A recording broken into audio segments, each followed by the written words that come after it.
Eh bien, bonjour à toutes et à tous. J'espère que vous allez bien en ce dimanche de fin de week-end.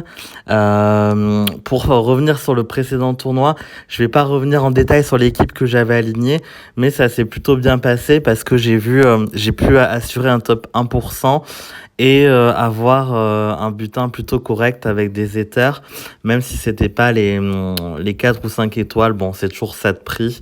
Voilà, j'espère que ça s'est bien passé pour vous la semaine dernière.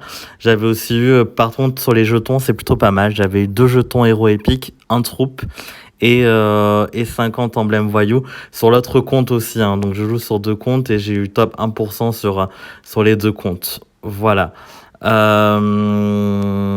Oui. Et celui-là, top 1% aussi, avec 2 jetons troupes épiques là, et sans emblème combattant. Donc si on passe maintenant à l'analyse du tournoi actuel, on est sur un tournoi bataille sanglante, soins et résurrection sans effet pour le tournoi de la semaine prochaine. Donc là, juste pour rappel, sur un tournoi bataille sanglante, il ne faut pas mettre de soins, donc c'est bien marqué.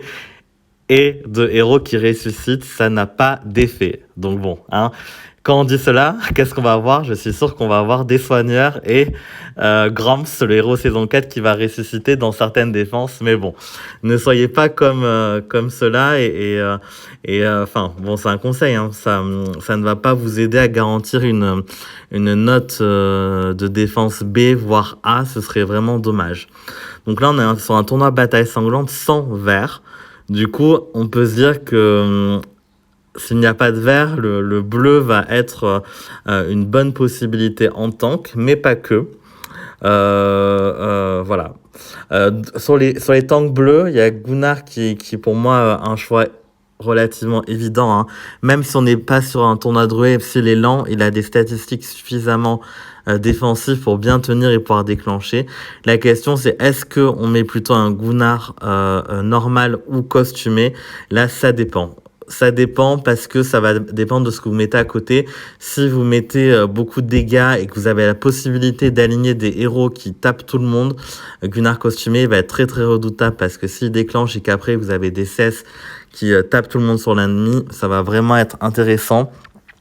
Si on utilise Gunnar normal, là on est sur une autre approche où votre équipe va être increvable, mais le potentiel est offensif, enfin pour cette défense en tout cas avec un Gunnar normal, la défense va être moins dangereuse, mais elle va être très pénible à tuer quand même, si ce n'est qu'il n'y a pas de soins. Donc on n'est pas sur une configuration où l'équipe sera complètement increvable, mais elle sera lente à tomber, ça c'est sûr, si Gunnar normal déclenche et que vous avez des héros qui peuvent ajouter des sbires par exemple. Justement, donc en bleu, on a Gunnar qui est une bonne option, mais il peut y avoir également Kvasir qui a toujours fait ses preuves, hein, sur les batailles sanglantes, hein. Il donne un sbire à tout le monde, il est druide aussi, donc il peut générer un sbire épineux pour encore plus se protéger. Donc Kvasir pour moi est un bon choix aussi sur ce type de tournoi. Et après en bataille sanglante, qu'est-ce qu'on va chercher? On va chercher des héros qui font très mal, hein, et idéalement qui soient rapides. Donc là, vu qu'on est toujours sur un tournoi sans bleu, je pense que Karil costume va être excellent parce qu'avec ça, là du coup sur les compétences en termes de talent, pour moi sur la bataille sanglante, les deux meilleurs, ça va être druide et voyou. Pourquoi? Parce que druide, on l'a vu tout à l'heure avec Kvasir, ça va potentiellement créer un sbire épineux, donc votre défense va être plus dure à tomber. Et voyou, parce que vous allez pouvoir esquiver les cesses adverses. Donc si vous avez la compétence 5 sur 5, ça donne quand même une chance sur 5 d'esquiver les dégâts de CS offensive. Et ça peut vraiment faire toute la différence. Pourquoi Karil est très bon sur ce type de tournoi? Parce qu'il tape 3 cibles. Et en plus, il va mettre un dot de brûlure, ce qui est vraiment rare sur un héros bleu, hein, et assez intéressant sur ce tournoi aussi. Valen, pour moi, costume est aussi un bon choix. Voyou, hein, sur son costume, il va taper assez fort, 335% en rapide et 54% d'attaque pendant 6 tours. Pour moi, il y a une autre star de ce tournoi qu'on devrait voir, c'est potentiellement Nordri. Parce que je pense que beaucoup de défenses vont aligner plusieurs bleus. Et les moins 54% de défense contre la glace, ben, ça va être très utile. Et en plus, n'oublions pas, hein, sa capacité lorsqu'il meurt, il est quand même utile parce qu'il va mettre un petit sbire sur les alliés restant en vie. Donc, très précieux, Nordri. Ensuite, on a des héros qui sont pas forcément en bleu, mais qui vont aussi être très bons. Hein. Je pense à Melia. Melia que je mets systématiquement sur les batailles sanglantes et les boosters de bonus. Hein. Pour moi, elle est vraiment très utile. Enfin, elle tape tout le monde, elle est druide, donne un boost de coups critiques. Enfin, très très bien. Ensuite, il y a Poppy, je pense qu'il peut quand même être bien. Enfin, quand même, ça fait un peu. Elle est très bien, Poppy, hein, un peu partout. Hein. Et là, bataille sanglante aussi, parce qu'elle va potentiellement taper plusieurs cibles et achever plusieurs héros. Donc voilà, Poppy, je pense que c'est un bon choix. Ensuite, on a Beauchamp. Après, là, c'est qu'il n'y a pas de vert, donc il est quand même moins intéressant, mais quand même, pas à sous-estimer, parce que tape tout le monde, est gênant. Il va réduire le mana des ennemis, donc pourquoi pas, pourquoi pas. Mais bon, face au bleu, il sera faible.